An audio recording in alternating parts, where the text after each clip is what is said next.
Yo mga idol, kumusta? Mandirigma Sports TV nga pala.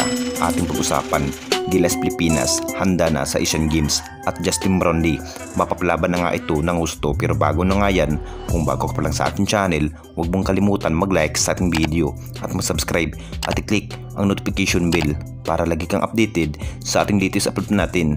Pero ating talakayin, una natin pag-usapan.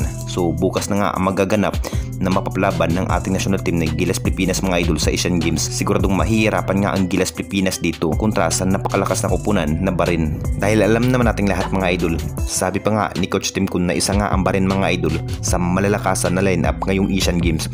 Din meron nga ang isa pang former PBA import ang naglalaro sa Bahrain at nasa China na nga ang Gilas Pilipinas mga idol para makapaghanda na nga sa mabigating laban. Hindi pa rin nawawalan ng kumpiyansa si Coach Tim Kun mga idol kahit hindi na nga gaano nakapaghanda at practice ng mahabang araw ng Gilas Pilipinas dahil may kunting problema nga ng Gilas Pilipinas mga idol. Doon na-deny na nga ito ang apat na key player na si Terence Romeo at Calvin Abuiba sa Gilas Pilipinas. Gusto na nga ni Coach Tim Kun mga idol na ang Gilas Pilipinas nga ang makakuha sa gold medal sa panibagong new history na naman ni Coach Tim Kun sa pagiging head coach sa Gilas Pilipinas. Excited na nga ang iba pang player ng Gilas Pilipinas na si Arvin Tolentino mga idol at CJ Perez na makapaglaro nga sa Asian Games.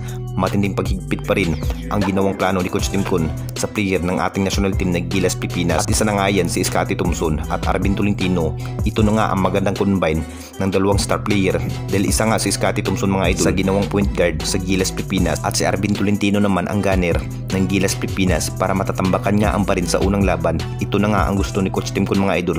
Kapag si Arvin Tolentino na nga ang makaposisyon sa tres, siguradong pasok na nga ito. Kapag makakabinta na nga ito si Arvin Tolentino, hindi na nga magbabago ng lineup ng Gilas Pilipinas kahit may kunting problema na nga ito sa lineup ng ating national team na Gilas Pilipinas. At dito na naman tayo sa isa pa nating balita, Justin Brownlee mapapalaban na nga ito ng gusto.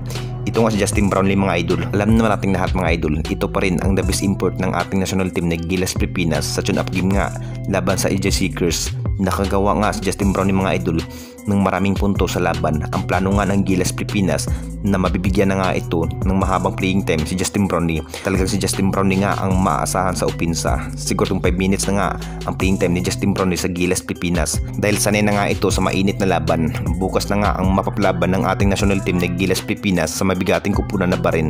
Mapapalaban na nga ito ng gusto ang ating import na si Justin Brownlee sa Asian Games. Tignan na lang natin lahat mga idol kung anong pinikitang magandang laban ng ating national team, kung sinong mananalo o matatalo sa dalawang kupunan, ang Gilas ba o ang Bahrain na may former PBA import.